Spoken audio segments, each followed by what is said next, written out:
Сонымен достар, теңсіздіктер тақырыбына арналған 4-ші тоқсанның 8-ші сынып алгебрасының БЖБ-сы. Екінші нұсқа. Бірінші нұсқасын біздің арнадан көре аласыңдар. Каналға тіркеліп қойыңдар.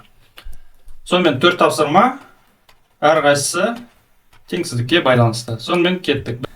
X-ің қандай мәнінде x квадрат минус 4x минус 12 өрнегі теріс мәндерді қабылдайды.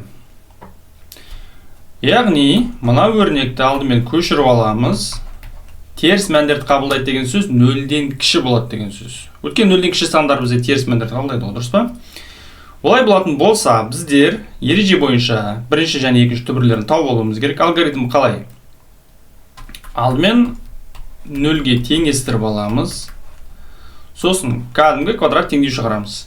Дискриминант тең 4-тің квадраты азайтамыз, 4 көбейтілген минус 12 тең болады 16, 2 минус бізге плюсті береді 48, 64. Ары қарай бірінші түбір табайық. 4 қосылған түбір асты 64 8-ге тең, 2-ге бөлеміз. 4 қосылған 8, 12, 12-ні 2-ге бөлсек 6 болады. Екінші түбір 4 азайтылған 8 бөлінген 2 тең болады минус 4. Минус 4-ті 2-ге бөлсек минус 2 болады. Олай болатын болса, сандық түзуді саламыз. Алдымен минус 2-ні белгілейміз. 6-ны белгілейміз. Сосын мынандай аралықтарға бөлеміз. Минус шексіздіктен минус 2-ге дейін, минус 2-ден 6-ға дейін және 6-дан плюс шексіздікке дейін. Олай болатын болса, осы аралықтардағы таңбаларды анықтайық. Бірінші 6-дан плюс шексіздікке дейін бір санды алайық. 7-ні мысалы, сөйтіп мына теңсіздікке қоямыз.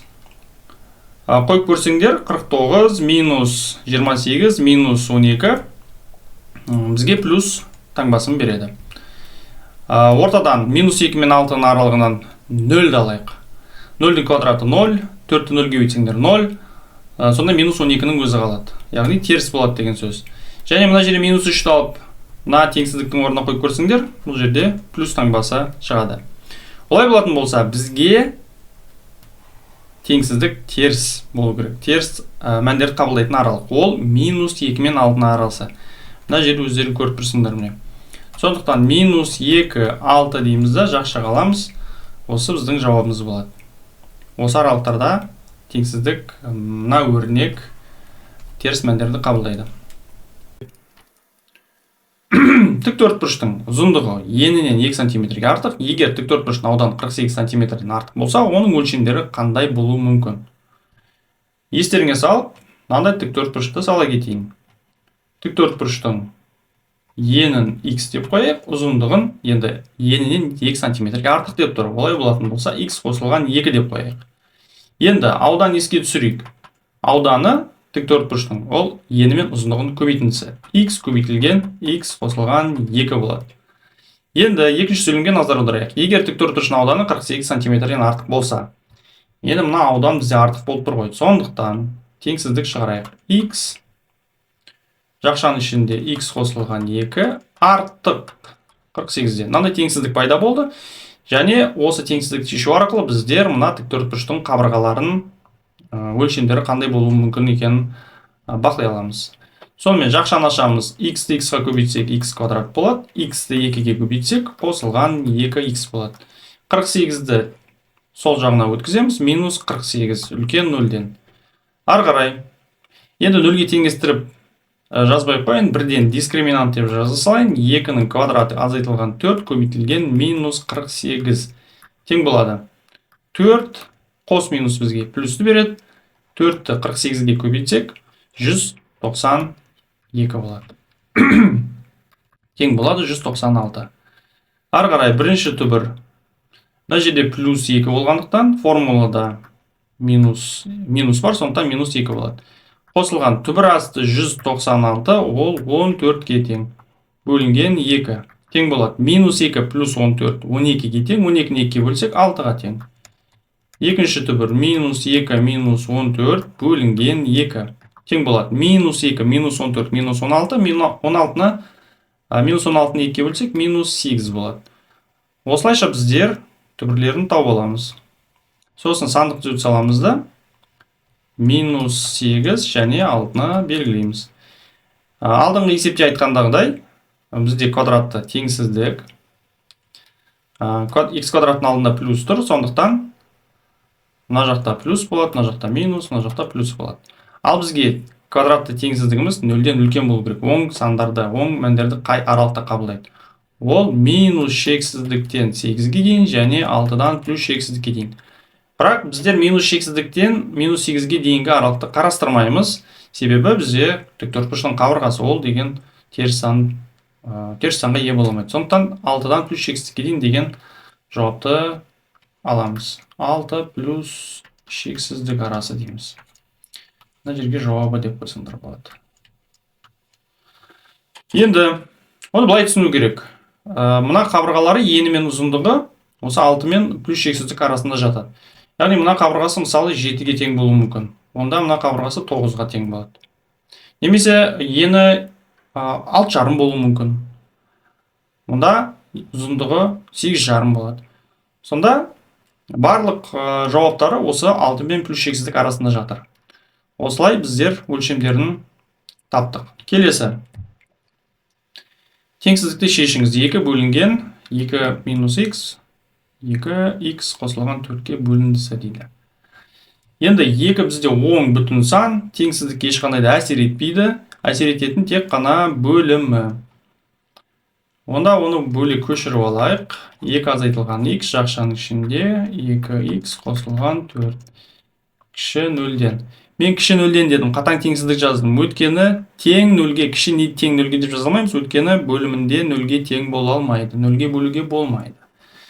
Ары қарай мұндай теңсіздікті біздер жеке-жеке 0-ге теңестіріп, таңба ауысатын нүктелерді тауып аламыз. Яғни x-тарды тауып алуымыз керек. 2x қосылған 4 тең 0 дейміз. Сосын мына жерден байқасаңдар x тең 2 болады. Өйткені 2-ден 2-ні азайтсаңдар 0. Бұл біріншісі. Мына жақта 2x тең минус 4 болады. Өткен 4-ні жаққа өткіземіз ғой. Сондықтан ары қарай 2-ге қысқартамыз. Бірден 2 мен 2 қысқарғаннан кейін x тең 2 болады. Сосын мына жақта минус 2. Бұл екінші жауап. Ары қарай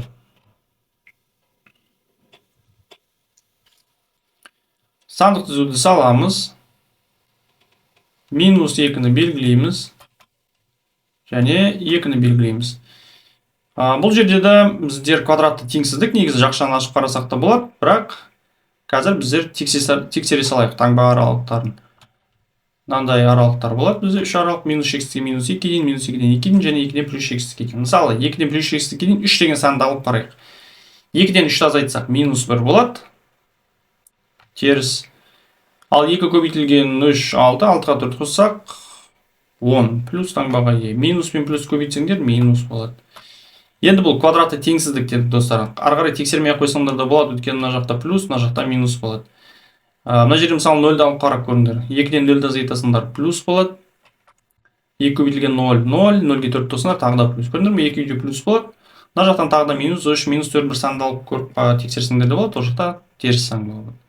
Енді бізде теңсіздік теріс мәндерге ие аралықтарды. Яғни ол минус шексіздіктен минус 2-ге дейін болады. Бірінші аралық.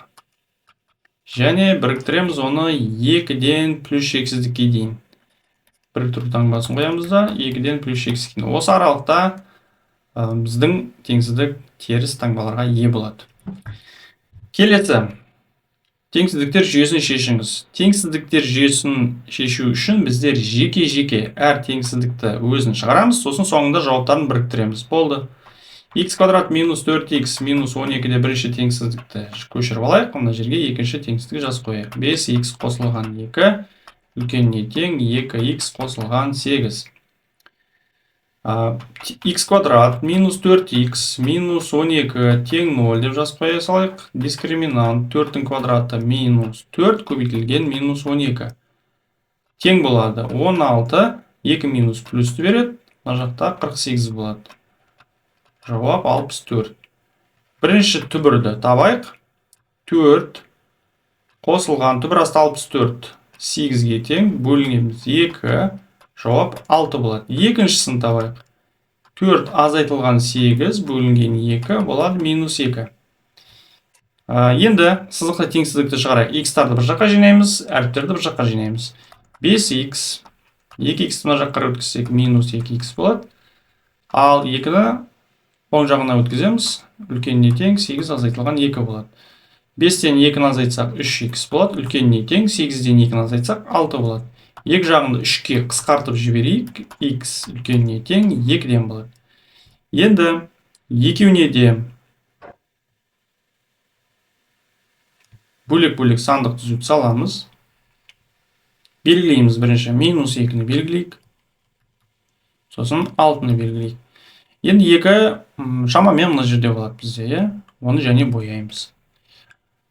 2-ден үлкен сандар оң жағында орналасады, оны оң жағын штрихтаймыз. Сосын квадратты теңсіздік бағанан бері айтып жатырмыз, x квадраттың алдында плюс.